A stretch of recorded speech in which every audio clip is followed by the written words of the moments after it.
Quelle place pour les produits structurés dans votre épargne? On voit ça avec Brice Gimeno. Bonjour. Bonjour. Alors, c'est un euphémisme, hein, les marchés sont agités, sont chahutés.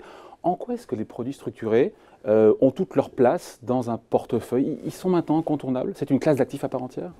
C'est une classe d'actifs à part entière qui a vraiment du sens dans une allocation d'actifs en diversification des fonds communs de placement traditionnels, puisqu'ils offrent une visibilité sur le placement, tant en termes de protection que de rendement. Voilà.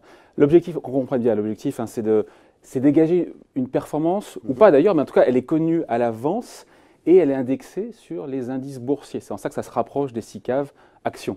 Tout à fait. Indice boursier, action panier d'action. Le principe, c'est de définir en amont le placement qui convient avec le client, tant en termes de protection que de rentabilité. Tout est défini en amont et derrière, on va suivre ce placement et ça va se dérouler très exactement comme on l'a défini dans le cahier des charges. Voilà. Alors ce qui est vrai, c'est que le placement, quand on soulève le capot, il est super sophistiqué. Ce n'est pas aujourd'hui qu'on va rentrer dans le cœur du réacteur, mais dans son fonctionnement, on va tout faire pour, mais vous allez voir, c'est assez simple à comprendre. La performance, elle va se matérialiser, elle prendra la forme d'un coupon, c'est ça le meilleur parallèle qu'on peut faire, qui peut être versé ou pas, il faut le dire, Exactement. Chaque année, ou en fin de vie du placement. C'est là où il faut avoir bien ça en tête. Hein. Exactement, exactement. Le principe, donc, c'est de définir un point d'entrée. Alors aujourd'hui, on peut estimer ou pas, comme vous dites, que le point d'entrée est intéressant. Et par rapport à ce point d'entrée, on va constater tous les ans, est-ce que le marché est positif ou non. S'il est positif, on va détacher un coupon. S'il est négatif, on va attendre une année de plus, jusqu'à éventuellement la maturité qui peut être à 8, 10 ou 12 ans. Ouais. Il faut dire aussi, il n'y a pas de garantie qu'on touche ces coupons, on peut très bien ne pas les toucher, mais il y a cette espèce de visibilité, de lisibilité sur les différents scénarios qui peuvent se produire. Oui, on n'est pas pris en traître, entre guillemets, avec le type de produit, parce qu'on sait parfaitement, tout est prévu à l'avance. Le bon comme le moins bon. Exactement, exactement. On a vraiment un cadre défini. C'est une typologie de produit qui plaît beaucoup à des ingénieurs, à des personnes qui ont besoin de ce cadre de visibilité. On sait qu'on va avoir, si les marchés font ça, alors on va avoir ça, sinon on aura ça. Donc c'est très défini, avec une protection au terme du placement qui évolue en fonction du risque qu'on veut prendre. Alors, maintenant, encore de manière plus précise, la protection, on va en parler juste après. En gros, je rentre aujourd'hui, on va dire qu'à 40 autour de 5000 points, on est un petit peu en dessous, mais dans un an, on va regarder comment s'est comporté, allez, on va prendre un exemple, le CAC 40, par exemple. Et que se passe-t-il dans un an? Si le CAC 40 a progressé, on va dire, de 1%. Alors, si dans un an, par rapport au point d'entrée aujourd'hui, le CAC 40 a progressé de 1%, vous m'avez confié 100 €, je vais vous rendre vos 100 € avec un coupon qui va en fonction des conditions de marché actuelles, qui va être... Et quelles sont les conditions de marché actuelles? Imaginons un produit sur 8 ou 10 ans, par exemple. C'est un exemple. Hein. Oui, en termes de coupons, on va avoir des rentabilités entre 7 et 9%, par exemple. Voilà. Ça, c'est si, encore une fois, dans un an, regarde le CAC 40, il a progressé un peu. Scénario plus négatif, le CAC 40 a baissé. Le CAC 40 a baissé.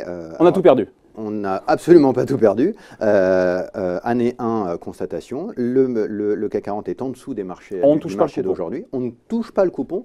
Généralement, sur cette typologie de produit, on met ce qu'on appelle le coupon en mémoire pour avoir un versement de ce coupon en année 2. Donc, parce que dans 2 ans, on va de nouveau regarder le CAC 40, où est-ce qu'il se situe par rapport au jour, 2 ans avant où on a acheté le produit. Au jour d'aujourd'hui, exactement. Et de nouveau, si on n'est pas à 5000 points, mais si on est encore une fois à 5000 plus 1%, exactement. On va toucher une fois le coupon ou 2 fois le coupon? 2 fois le coupon, puisqu'il y aura 2 années se seront produits. Donc on touchera 2 fois le coupon.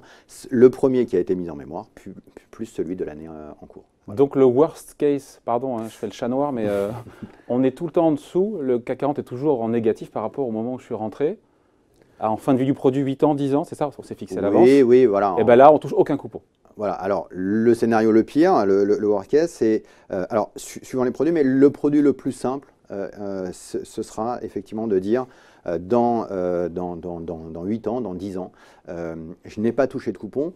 Par contre, généralement, j'ai une protection sur ce type de produit qui me permet de récupérer mon capital si les marchés n'ont pas subi une baisse de plus de 40 à 50%. Donc le worst case, c'est effectivement l'indice finit, on va dire, les 10% en dessous dans 10 ans par rapport à aujourd'hui. On n'a touché aucun coupon, mais on récupère son capital. Exactement. Parce qu'il y a une protection, et on finira là-dessus, c'est important. Il y a une protection, il n'y a pas une garantie, il y a une protection en capital. Voilà. Encore une fois, qui est fixée à l'avance. Connue à l'avance, exactement. Généralement, on travaille sur des protections autour de moins 40, voilà, qui nous semble quelque chose une protection qui est suffisante. On ne sait jamais si elle va être suffisante dans 10 ans, puisque c'est beaucoup trop loin, mais qui nous semble intéressante. Donc, on a cette protection à moins 40. Si jamais les marchés finissent à moins... Si jamais le marché n'a jamais été positif pendant les 10 ans à venir. Ouais. Sinon, le produit s'est arrêté, comme on l'a vu en année 1 ou en année 2. Statistiquement, mais c'est le passé, c'est le rétroviseur en général, ça s'arrête au bout de 3 ans, mais c'est le passé, ça ne veut pas dire que ça se produira à l'avenir. Ouais, je n'aime pas trop parler de statistiques, puisqu'on est vraiment dans ce qui va se passer à l'avenir, donc on ne peut pas savoir si les marchés vont être positifs, mais si j'ai cette croyance que les marchés vont être positifs, alors effectivement, c'est un produit qui peut être intéressant. Ouais. Par contre, si je pense que les marchés vont doubler, là, mieux vaut carrément prendre le risque action en direct, en directionnel. Évidemment. Avoir une SICAV avec un gérant qui est derrière. Évidemment, voilà. Et ou se dire, en diversification, je vais en mettre un tout petit peu parce que si jamais mon scénario n'est pas tout à fait x2, à ce moment-là, je vais quand même avoir, sur cette partie de mon allocation, je vais quand même avoir cette rentabilité autour de 7-8%, qui finalement me convient bien. Si j'arrive à avoir 7-8% tous les ans, je serai avec content. Une protection capitale, et ça c'est intéressant. Dans les inconvénients, il faut les citer. L'argent peut être bloqué jusqu'à 10 ans. On ne sait pas trop en fait quand est-ce qu'on récupère son argent. Ça fait partie des inconvénients, il faut le dire. Tout à fait, évidemment. Et il y a ça, égalité qu'on ne touche pas les dividendes liés au CAC 40 pendant toute la période.